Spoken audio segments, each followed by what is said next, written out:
नमस्कार। आप देख रहे हैं कलम न्यूज़। गृह मंत्रालय ने आदेश जारी नहीं किए, उसके बावजूद भी शराब के ठेके खोलने की सूचनाएं प्राप्त हो रही हैं और पूरे राज्य के अंदर ऐसे सूचनाएं प्राप्त हो रही हैं कि गृह मंत्रालय के आदेश के बिना ही शराब की दुकानें खोल दी गई।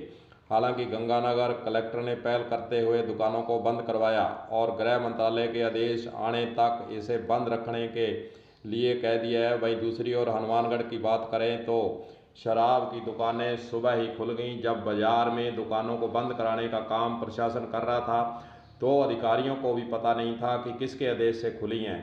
हालांकि इसी बीच जो है यह भी लोग कहते सुने कि आबकारी आयुक्त ने कह दिया है कि गृह मंत्रालय से बात हो गई है। बात होने से क्या होता है, जबकि गृह मंत्रालय ही कोरोना गाइडलाइन की सभी प्रकार की बंद करने की दुकानें खोलने के लिए सभी आदेश जारी कर रहा है। फिर आबकारी आयुक्त को क्या पड़ी थी कि बीच में आदेश स्वयं के जारी कर शराब की दुकानें खोलनी पड़ी।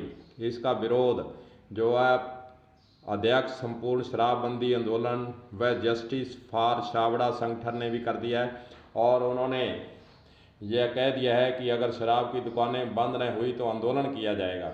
अब सोचने वाली बात है कि जब गृह मंत्रालय सभी प्रकार की कोरोना गाइडलाइन जारी कर रहा है तो फिर आबकारी आयुक्त ने आदेश जारी क्यों किए, यह है सबसे बड़ा सवाल। फिर लिखित में आदेश आए नहीं और दुकानें खुल गई।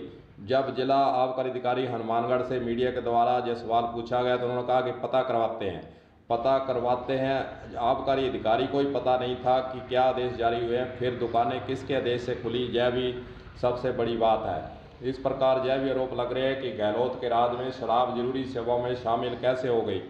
यह भी आरोप जो है विभिन्न संगठन लगा रहे हैं और जो लोग हैं वो कह रहे हैं कि कपड़ा व्यापारी हो चाहे छोटे मोटे और दुकानदारों के फिर शराब की दुकानें अगर खुली हैं तो फिर वहाँ कोरोना नहीं फैलेगा। यह आरोप संगठनों की तरफ से व्यापारियों की तरफ से लगाए जा रहे हैं कि फिर हमारी दुकानों को खोलने के लिए पाबंदी क्यों। इस प्रकार की बातें खुलकर सामने आ रही हैं कि शराब की दुकान को आखिरकार क्यों खोला गया और सोशल मीडिया पर भी यह वायरल हो रहा है कि आखिरकार शराब की दुकानों को खोलने के पीछे क्या राज है। क्या सरकार, क्या अधिकारी इन शराब बेचने वाले ठेकेदारों के प्रभाव में है, इनके दबाव में है, जहाँ फिर सरकार को रेवेन्यू का घाटा दिख रहा है उसको देखकर इस तरह तरह की अफवाहें, तरह तरह के सवाल, तरह तरह के विचार लोगों के मन के अंदर उठ रहे हैं। आखिरकार शराब की दुकानों को क्यों खोला गया, इसके पीछे लोग जो है ऐतराज़ भी उठा रहे हैं और उदाहरण भी दे रहे हैं कि फिर आखिरकार हमारी जो है दूसरी दुकानों को खोलने के लिए पाबंदी क्यों। अब देखना होगा कि गृह मंत्रालय इस संबंध में क्या आदेश जारी करता है। हालांकि हनुमानगढ़ में शराब की दुकानें सभी खुली हुई हैं, गृह मंत्रालय का अभी तक कोई आदेश सामने नहीं आया है, लेकिन शराब की दुकानें धड़ल्ले से सभी खुली हुई हैं। कोई इनको जांच करने वाला नहीं है, कोई इनको कहने वाला नहीं है कि गृह मंत्रालय ने जब आदेश जारी नहीं किया है तो आखिरकार फिर शराब की दुकानें क्यों खोली गई, जबकि गृह मंत्रालय ही सभी प्रकार के कोरोना गाइडलाइन के आदेश जारी करता है। हालांकि गंगानगर के अंदर नहीं खुली है, हनुमानगढ़ में जो है सभी दुकानें कल भी खुली थी और आज भी खुली हैं।